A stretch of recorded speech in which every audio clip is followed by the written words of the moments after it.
राजनखेडमध्ये रक्तक्षय निर्मूलनासाठी मोठा पुढाकार. 120 नागरिकांची अॅनिमिया सिकल सेल तपासणी. राजनखेड येथून एक सकारात्मक आणि आरोग्यदायी बातमी समोर आली आहे. बार्शी टाकळी तालुक्यातील ग्रामपंचायत राजनखेड येथे दिनांक 23 डिसेंबर 2025 रोजी ग्रामपंचायत राजनखेड आणि प्राथमिक आरोग्य केंद्र धाबा यांच्या संयुक्त विद्यमाने रक्तक्षय म्हणजेच अॅनिमिया तपासणी व निदान शिबिराचे यशस्वी आयोजन करण्यात आले आहे.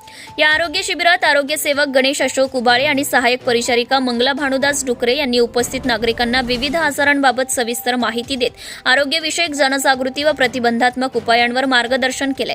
या शिबिरामध्ये तब्बल 120 नागरिकांची सिकल सेल, मधुमेह, शुगर, रक्तदाब, बीपी आणि हिमोग्लोबिन म्हणजेच अॅनिमिया तपासणी करण्यात आली आहे.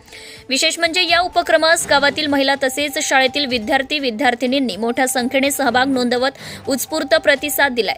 यावेळी गावाचे सरपंच ईश्वर जाधव, उपसरपंच शुभम घुगे, ग्रामपंचायत सदस्य दिलीप घुगे, सीमा भेंडेकर, मोनिका राठोड, सूरज ढोरे, शिबिरासाठी उपस्थित तज्ञ डॉक्टर, आशा सेविका नीता जाधव, शोभा ढोरे, ग्रामपंचायत कर्मचारी मनोहर जाधव, माजी मुख्यमंत्री युवा कार्य प्रशिक्षक प्रदीप जाधव, ग्रामपंचायत अधिकारी मनोज गवई तसेच अनेक ग्रामस्थ मोठ्या संख्येने उपस्थित होते.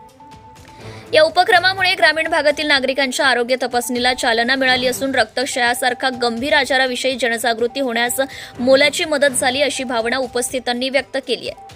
ही बातमी आहे प्रदीप गावंडे, अकोला जिल्हा प्रतिनिधी तथा अकोला कार्यकारी संपादक, धुमाकूळ महाराष्ट्र न्यूज यांची. आपल्या परिसरातील ताज्या आणि महत्त्वाच्या बातम्या पाहण्यासाठी आजच आपल्या धुमाकूळ महाराष्ट्र न्यूजला YouTube वर सबस्क्राइब करा आणि बेल आयकॉन प्रेस करा.